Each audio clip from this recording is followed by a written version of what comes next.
नमस्ते विद्यार्थी मित्रांनो, आज आपण एक छानसा आणि अवघड वाटणारा घटक सोप्या पद्धतीने शिकणार आहोत. नाव लिहिलेलंच आहे, सूट, कमिशन, दलाली, आडत, आणि त्याच्यातच छापील किमतीचा एक उल्लेख असतो. आणि अशी उदाहरणं आपल्याला फार अवघड वाटतात, परंतु मी इतक्या सोप्या पद्धतीने सांगण्याचा प्रयत्न करणार आहे, तुम्हाला नक्कीच समजणार आहे. त्यामुळे परंतु व्हिडिओ शेवटपर्यंत पाहायचा आहे. पहिल्यांदा चॅनलवर नवीन असाल तर चॅनलला सबस्क्राईब करायचं आहे, व्हिडिओ शेअर देखील करायचा आहे. आणि आपले इयत्ता 7वीचे सगळ्या विषयांचे व्हिडिओ आपल्या YouTube चॅनलवर आहेत. तुम्हाला प्लेलिस्ट मध्ये जाऊन भाषेचे, इंग्रजीचे, गणिताचे, बुद्धिमत्तेचे असे व्हिडिओ तुम्हाला मिळतील. आणि त्याहीपेक्षा सोपं सांगू का, कोणत्याही टॉपिकचा व्हिडिओ तुम्हाला हवा असेल तर पटकन यशोदीप प्रकाशनाचं पुस्तक काढायचं. समजा तुम्हाला आता सरळ व्याजावरचा व्हिडिओ हवा आहे, सरळ व्याज या टॉपिकवर जायचं. त्या टॉपिकच्या शेजारीच QR कोड दिलेला आहे.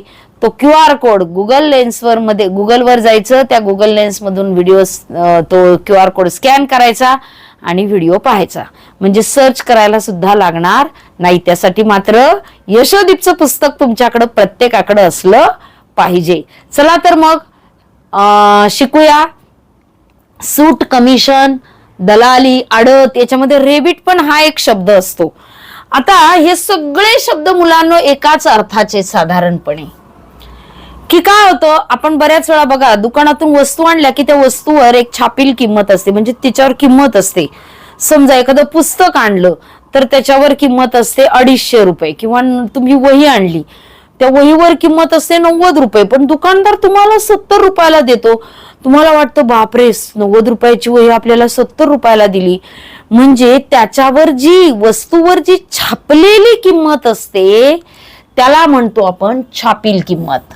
काय म्हणतो, वस्तूवर जी छापलेली असते ती किंमत काय असते, छापील किंमत. त्यालाच दुसरं नाव आहे दर्शनी किंमत. जी दिसते ना त्या वस्तूवर ती छापील किंमत. पण छापील किंमत 90 रुपये, पण तुम्हाला वस्तू मिळाली 70 रुपये, म्हणजे तुम्हाला त्याने किती रुपये कमी केले, 20 रुपये कमी केले की नाही, ती झाली तुमची सूट. तो फायदा नाही, सूट दिली दुकानदाराने, तुम्हाला 20 रुपये सूट दिली. मग अशा प्रकारे सूट म्हणजे काय, छापील किमतीच्या कमी किमतीवर जी वस्तू आपण घेतो की नाही त्याला आपण काय म्हणतो, सूट असं म्हणतो. म्हणजे किती सूट दिली. आता कमिशन म्हणजे काय, आता दरवाजावर काही वस्तू, काही छोट्या छोट्या मशिनरी असतात किंवा काही साबण वगैरे असतात, ते दरवाजावर विकायला काही मुलं येतात, सेल्समन येतात, आणि मग ते वस्तू आपल्याला विकतात. आणि जी किंमत असते ना त्याच्या एवढीच किंमत विकतात किंवा त्याच्यापेक्षा कमी किमतीला विकतात. परंतु ते साबण विकल्याबद्दल कंपनी काय करते, त्यांना काहीतरी रक्कम देते. म्हणजे 100 साबण विकले की तुम्हाला एवढे रुपये, 200 साबण विकले की तुम्हाला एवढे रुपये, ते त्यांचं असतं कमिशन. ते काय असतं, कमिशन. त्याच्यानंतर दलाली म्हणजे घर विकून आपण काही गिराईक असं रस्त्याला ओरडत जाऊन सांगू शकत नाही. तर मग आपल्याला घर विकायचं असेल किंवा घर घ्यायचं असेल तर अशा काही व्यक्ती असतात की ते आपलं घर विकून देतात आणि घर नवीन कुठं आहे ते पण सांगतात. म्हणजे विकणाऱ्याकडूनही ते तुमचं घर विकून दिलं त्याबद्दलही ते काही रक्कम घेतात, आणि तुम्हाला खरेदी करण्यासाठी एखादं घर दाखवलं तरी सुद्धा त्याच्याबद्दल ते रक्कम घेतात. तो असतो दलाल. म्हणजे एखादा भूखंड, घर हे विकून देणारा, विकत आपल्याला घेण्यासाठी मदत करणारा जो असतो तो असतो दलाल. आता आडत कुठं असते, मार्केटमध्ये असते. बघा आता शेतकऱ्याला 100 पोती कांदे निघाले तर 100 पोती किंवा 100 गोण्या कांदे तो स्वतः विकणार आहे का बसून, नाही. तर त्याचे कांदे विकून देणारा जो व्यापारी असतो त्याचे कांदे, शेतकऱ्याचे कांदे विकल्याबद्दल तो काहीतरी रक्कम घेतो. म्हणजे 100 रुपयाचे कांदे विकल्यानंतर 2% रक्कम त्यातली घेतो. मग म्हणजे ती 2% काय झाली, त्याची आडत झाली. म्हणजे अशा प्रकारे सगळ्यांचा अर्थ एकच आहे की सूट, कमिशन, दलाली आणि मग त्याच्यामध्ये छापील किमतीचा उल्लेख असतो आणि अशा प्रकारची उदाहरणं सोडवणं आपल्याला खूप अवघड जातं. तर पहिल्यांदा आपण सोप्या 2 भागामध्ये हा आपण व्हिडिओ करणार आहे. त्यामुळं आधी सोपी उदाहरणं कशी असतात ते आपण इथे पाहणार आहोत. त्याच्यामध्ये छापील किंमत म्हणजे दर्शनी किंमत हे मगाशी सांगितलं. त्यामध्ये 3 प्रकारची उदाहरणं असतात. कोणकोणती असतात 3 प्रकारची? की त्या उदाहरणामध्ये किती सूट असं विचारलं जातं. काही उदाहरणामध्ये छापील किंमत विचारली जाते किती आहे, त्याच्यानंतर विक्रीची किंमत किती आहे असं विचारलं जातं. आता या 3 गोष्टींपैकी 2 गोष्टी माहिती असल्या की तुम्हाला तिसरी गोष्ट काढता येते. जसं नफा तोटा, याच्यामध्ये खरेदी विक्री नफा किंवा खरेदी विक्री तोटा, अशा 3 गोष्टींपैकी 2 गोष्टी माहिती असल्या की आपल्याला तिसरी गोष्ट काढता येते. अगदी तसंच आहे. मग आता आपल्याला या प्रकारची उदाहरणं सोडवण्यासाठी एक रकाना देणार आहे. त्या रकान्यामध्ये किमती भरल्या की तुम्हाला उदाहरण चुटकीसरशी सुटणार आहे. आता हे उदाहरण अतिशय सोपं आहे, परंतु अवघड उदाहरणं सोडवताना सुद्धा त्या चार्टचा उपयोग कसा होणार आहे ते आपण बघणार आहोत. तर इथं चार्ट करायचा. छापील किंमत, विक्री किंमत आणि सूट, हे लक्षातच ठेवा. छापील किंमत, विक्री किंमत आणि सूट अशा 3 रकाने आपण तिथे करायची. आता त्याच्यामध्ये रक्कम भरायच्या. काय करायची? त्याच्यामध्ये ती उदाहरण वाचायचं. वाचल्यानंतर ज्या ज्या रकान्यामध्ये ती किंमत आहे ती तिथे ठेवायची. 600 रुपये छापील किमतीची वस्तू म्हणजे 600 रुपये या कॉलम मध्ये येणार आहेत. विक्री किंमत किती? 564 रुपये विकलेली आहे. मग सूट किती दिली? म्हणजेच इथं तुमचं सूत्र तयार झालं. छापील किंमत वजा विक्री किंमत बरोबर सूट.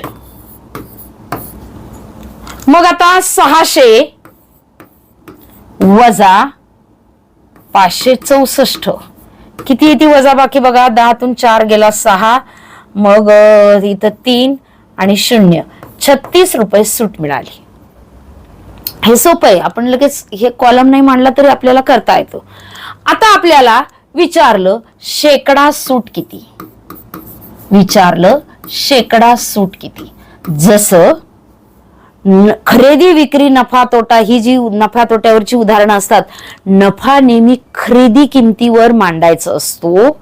नफा नेहमी खरेदी किमतीवर मांडायचा असतो. तसंच इथे काय करायचं? मग आता आपल्याला जर शेकडा विचारलं तर काय करायचं? हाच कॉलम आहे, तो कॉलम काय करायचा बघा. आता हे सूत्र तुम्ही लिहून घ्या. छापील किमतीतून विक्री किंमत वजा केली की तुम्हाला सूट मिळते. आता हाच कॉलम आपण वापरणार आहोत आणि शेकडा सूट काढणार आहोत.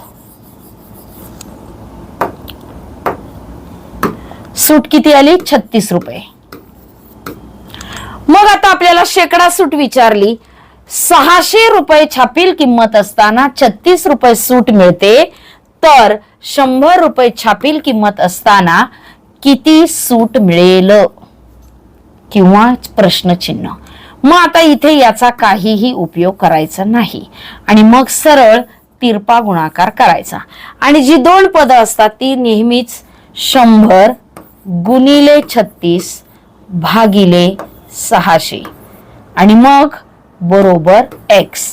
आपण जसं केलं 600 वर 36 तर 100 वर किती आणि मग व्यस्तांक केला तरी सुद्धा तसंच उत्तर येतं. आणि मग तिरपा गुणाकार करायचा.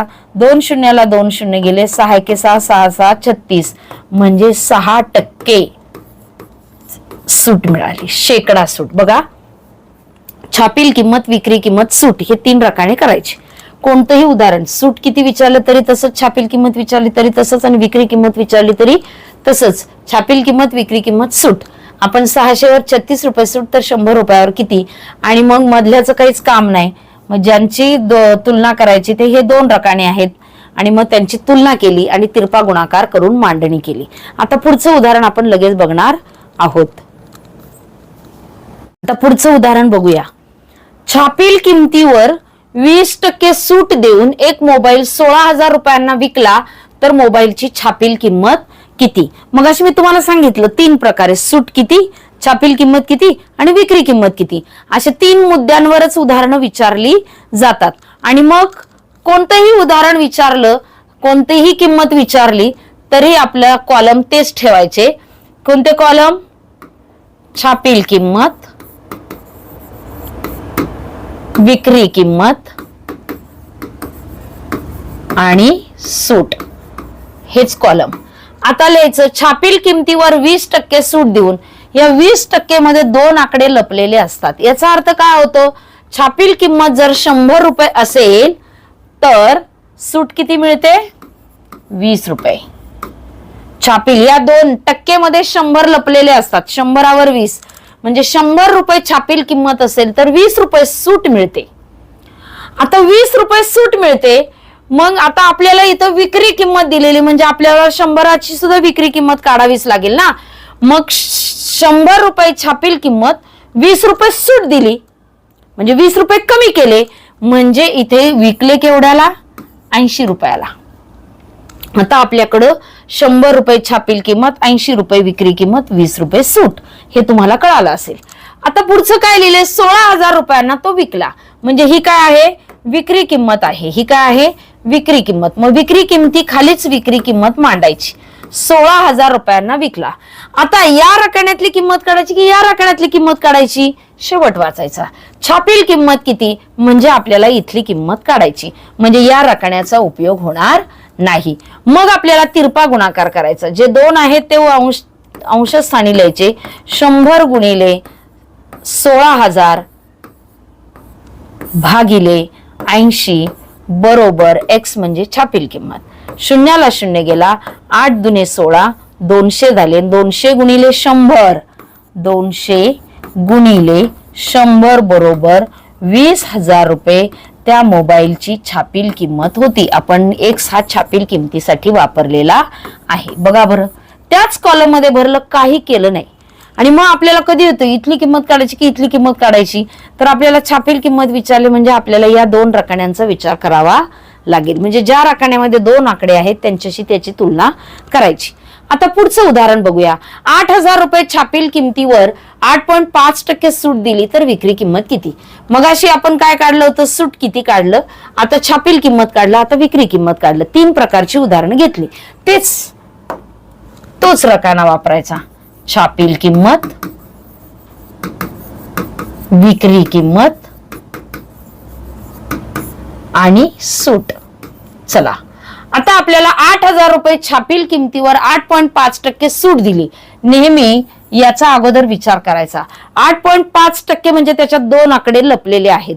3 पैकी 2 माहिती असतील गोष्टी तर आपल्याला एक काढता येते. मग याच्यामध्ये टक्के म्हणजे काय? 100 रुपये छापील किंमत असताना 8.5 रुपये सूट मिळते. सूट मिळते म्हणजे 8.8 रुपये कमी करतात. 100 रुपये छापील किंमत आहे, 8.5 रुपये कमी करतात. मग 100 मधून 8.5 गेले, किती राहिले? तुम्हाला तोंडी येऊन सांगता. 100 मधून 8.5 गेले, किती राहिले बघा? 10तून 5 गेले, 10तून 9 गेला, 8.5. 100तून वजा केले, 10तून 5 गेला 5, 10तून 9 गेला 1, 1 हातचा घेतला, 91.5 रुपये. काय आली विक्री किंमत? 91.5. आता हे खोडून टाका. आता तुमच्या जवळ काय मिळालेलं आहे? तुम्हाला छापील किंमत 100, सूट होती 8.5 आणि मग सूट आपण कमी केली. छापील किमतीतून सूट वजा केली की विक्री किंमत मिळते. मग आता आपल्याला पुढे काय म्हटलेलं आहे? 8,000 रुपये छापील किमतीवर 8,000 रुपये छापील किमतीखाली छापील किंमत मांडायची. तर विक्री किंमत किती? म्हणजे विक्री किंमत इथं आहे. म्हणजे आपल्याला या रकान्याचा आता विचार करायचा नाही. या 2 रकान्याचा जे 2 तिरपे आहेत ते अंशस्थानी लिहायचे. 8,000 गुणिले 91.5 भागिले 100.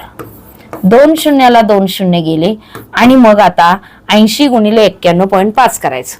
आता आपण काय करायचं? 0 अगोदर ठेवून घ्यायचा.